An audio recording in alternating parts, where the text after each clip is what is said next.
प्रसिद्ध मराठी अभिनेते आणि सौमित्र टोपण नावाने कविता लिहिणारे कवी किशोर कदम यांचं अंधेरी भागातील राहतं घर धोक्यात आल्याची फेसबुक पोस्ट स्वतः किशोर कदम यांनी केली आहे।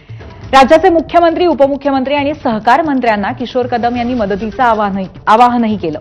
चकाल्याच्या भागातील हवा महल या सोसायटीच्या पुनर्विकासामध्ये मोठ्या प्रमाणावरती फसवणूक आणि भ्रष्टाचार सुरू असल्याचा आरोप किशोर कदम यांनी केलाय। त्यांच्यासोबतच आणखी 23 सभासदांच्या घरावरही टांगती तलवार आहे असं त्यांनी म्हटलंय। तसंच यासाठी राज्याचे मुख्यमंत्री, उपमुख्यमंत्री आणि सहकार मंत्र्यांना किशोर कदम यांनी मदतीचं आवाहन केलं होतं। या सर्व अनागोंदी कारभाराला सर्वस्वी सोसायटीची कमिटी जबाबदार आहे असंही त्यांनी म्हटलंय।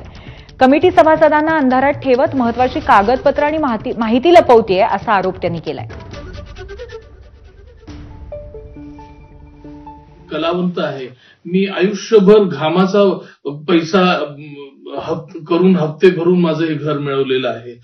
मला माननीय मुख्यमंत्री, उपमुख्यमंत्री अजित पवार साहेब, एकनाथ शिंदे साहेब आणि माननीय मुख्यमंत्री फडणवीस साहेब यांना विनंती करायची आहे की आमचे सहकार मंत्री आबासाहेब पाटील यांना विनंती करायची की तात्काळ ही प्रक्रिया थांबवण्यासाठी मदत करावी आणि आमच्या 23 जणांचं घर नाही वाचलं तरी चालेल, पण महाराष्ट्रातल्या एका कलावंताचं घर वाचवण्यासाठी मला मदत करावी।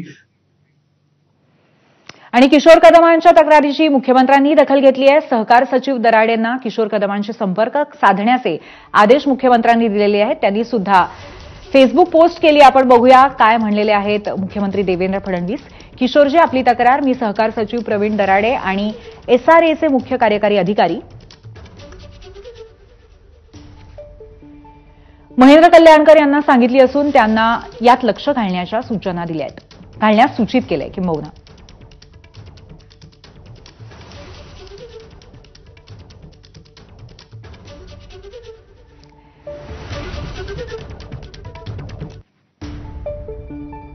तर किशोर कदमांच्या या तक्रारीची थेट मुख्यमंत्र्यांनी दखल घेतलेली आहे आणि त्याचबरोबर त्यांनी सूचना सुद्धा दिलेल्या आहेत। सहकार सचिव दराडे यांनी संपर्क करावा किशोर कदम यांच्याशी। किशोर कदम यांनी आपल्या सोसायटीच्या संदर्भामध्ये आणि आपल्या सदनिकेच्या, आपल्या फ्लॅटच्या संदर्भामध्ये एक महत्वाची अशी तक्रार नोंदवलेली होती फेसबुकच्या माध्यमातून।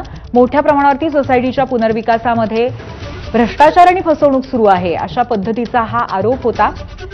चकाल्याच्या भागातील हवा महल अशा या सोसायटीचं नाव आहे आणि म्हणूनच मुख्यमंत्री, उपमुख्यमंत्री आणि सहकार मंत्री यांना सुद्धा आवाहन केलेलं होतं किशोर कदम यांनी या फेसबुक पोस्टच्या माध्यमातून।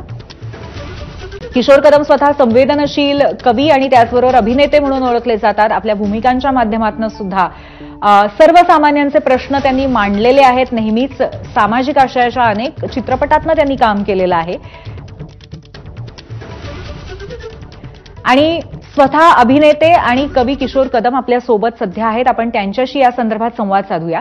किशोरजी, नक्की यामध्ये आपला आरोप काय आहे? नक्की कशा पद्धतीची फसवणूक, कशा पद्धतीचा भ्रष्टाचार रिडेव्हलपमेंटच्या बाबतीत होतोय? नाही, मला असं वाटतं की ह्याच्यामध्ये सगळ्यात महत्वाची भूमिका बजावली आहे ती आमचा जो PMC आहे, त्या PMC रेडियस नावाची कंपनी आहे आणि रेडियस नावाच्या कंपनीतर्फे तेजस शाह नावाचा माणूस तिकडे सतत येत होता। या तेजस शाह बद्दल मी बरंच काही ऐकलेलं आहे। 16 ते 17 की 15 ते 16 1-1.5 वर्ष काहीतरी त्याला अटक झाली होती असं ऐकलंय मी। कारण त्याने सिव्हिल एव्हिएशनच्या इमारतींमध्ये काहीतरी उंचीमध्ये, मजल्यांमध्ये, FSI मध्ये काहीतरी गडबड केली होती, त्याच्यामुळे त्याचं लायसन्सही कॅन्सल झालं होतं असं ऐकलंय मी।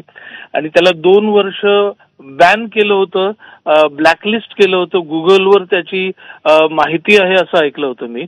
आणि 2 वर्षांनंतर बहुतेक त्याच्या कुटुंबातले काही लोक पण होते, पण हा आत राहायला बाकीचे बाहेर आले सगळं असं ऐकलं मी।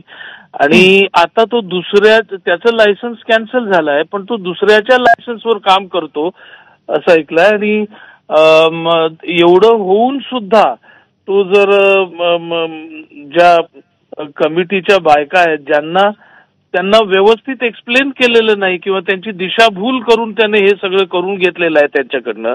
याच्यामध्ये आमच्या कमिटीच्या ज्या महिला आहेत, ज्या स्वतःचा वेळ देऊन काम करतात आहेत, त्यांना आणि जेव्हा जेव्हाही मीटिंगमध्ये हा तेजस शहा आलेला आहे तेव्हा त्याने गोल गोल गोल गोल गोल गोल बोलून तो जे काही बोलतो ते कोणाच्याही कधीही काहीही समजलेलं नाही कोणाला. तर या माणसाने तो सगळ्यात मोठा घोळ केलेला आहे. या माणसाची याला म्हणजे ऐकलं होतं अटक झाली आहे, याने खोटे बीएमसीचे शिक्के तयार केले होते असं ऐकलंय. या सगळ्याच्यामुळे त्याचं लायसन्स कॅन्सल झालंय तरी सुद्धा तो काम करतोय. या माणसाची एकदा सखोल चौकशी व्हायला पाहिजे तेजस शहाची असं माझं म्हणणं आहे. किशोरजी, म्हणजे एकंदरीतच या शहा या व्यक्तीची लायसन्स नसताना सुद्धा आता कशी काय परिस्थिती असू शकते की तो काम करेल, हा आपला प्रश्न आहे. आणि त्या व्यतिरिक्त आणखीन काही अशा गोष्टी घडल्या आहेत का की ज्याच्यामध्ये आपल्याला स्पष्टपणे हे दिसतंय की रहिवाशांची फसवणूक सुद्धा तो करतोय? रहिवाशांची फसवणूक म्हणजे त्यांच्या सामान्य माणसांच्या आपल्या ज्यांना रिडेव्हलपमेंट करायचं आहे आणि ज्यांच्याकडनं 2-3 बिल्डर आले त्यांच्याकडनं मग अनेक वादविवाद होतात आणि मग कोणीतरी कोणाला तरी आणतं, त्याच्यातूनच या लोकांना आणलं गेलेलं आहे. पण हे इतके प्रामाणिक लोक असते तर त्यांनी सगळी स्पष्टता आधी कमिटीला आणि आम्हाला सगळ्यांना दिली असती. शेवटी आम्ही खोलात उतरल्यानंतर आणि वेगळा वकील अपॉइंट केल्यानंतर जर हे बाहेर येत असेल याचा अर्थ तेजस शहा या माणसाने, मी जेव्हा मीटिंगला गेलो होतो त्याला प्रश्न विचारले होते, तो काय बोलतो ते त्यालाच माहिती. कुठल्याही प्रकारची स्पष्टता गोल गोल गोल गोल गोल गोल बोलून फक्त लोकांना दिशाभूल करणे, आकडे तोंडावर मारणे आणि ते माप तोंडावर मारणे असं करून त्याने दिशाभूल केलेली आहे. आकडे तोंडावर मारले, माप तोंडावर मारली, काही फ्रेजेस वापरल्या की लोकांना वाटतं की याला सगळं कळतंय. पण या माणसाला अटक झाली होती असं ऐकलंय. या माणसाने खोटे शिक्के तयार केले होते बीएमसीचे असं ऐकलंय आणि याचं लायसन्स कॅन्सल झालंय तरी तो दुसऱ्याच्या लायसन्सवर काम करतोय असं मला कळलंय. मला खूप दाट संशय या माणसाची खूप सखोल चौकशी व्हायला पाहिजे आणि जर तो असं करत असेल तर त्याच्यावर गंभीर कारवाई केली पाहिजे असं माझं म्हणणं आहे. बरोबर आहे, नक्कीच. म्हणजे कुठली पारदर्शकता नाही आणि मुळात लायसन्स नसताना कशी काय अशा पद्धतीची हिंमत ही व्यक्ती करू शकते की पुन्हा एकदा या व्यवसायात उतरू शकते आणि लोकांशी संपर्क साधू शकते, हा नक्कीच मोठा प्रश्न आहे किशोरजी.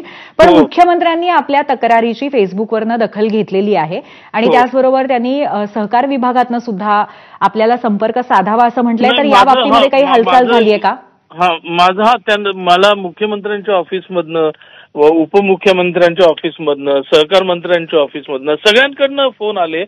सगळ्यांना कलावंताची, कलेची आणि माझ्यासारख्या माणसाची कदर आहे असं दिसतं आहे.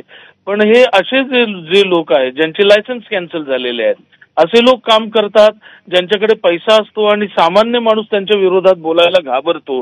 मला वाटतं की मुख्यमंत्री, उपमुख्यमंत्री या सगळ्या डिपार्टमेंटनी ह्या माणसाची सखोल चौकशी सुरू करायला पाहिजे. नक्कीच किशोरजी, पुन्हा एकदा आपली ही जी मागणी आहे ती सर्वसामान्य लोकांपर्यंत पण पोहोचते आणि मला असंही म्हणायचं आहे की त्याच्या कर्तृत्वामुळे त्याने जे काही केलंय, ज्याच्यामध्ये त्याला अटक झाली होती असं ऐकलंय, जे लोक इफेक्ट झाले, ज्यांच्या आयुष्यावर परिणाम झाला त्या सगळ्यांनी सुद्धा बोलायला पाहिजे. पण लोक बोलत नाहीत. त्यांनी ज्यांना परिणाम झालाय, ज्यांच्यावर शिकले ते त्या सगळ्यांनी एकत्र येऊन त्याच्या विरोधात बोललं पाहिजे असं मला वाटतं. अगदी खरं आहे. या निमित्ताने हे लोक एकत्र येतील, हिंमत करतील अशी आशा करूया आणि त्याचबरोबर कारवाईच्या अनुषंगाने आपल्याला अपेक्षित जे आहे ते घडेल अशी आशा करूया. धन्यवाद, आपण आमच्याशी संवाद साधला.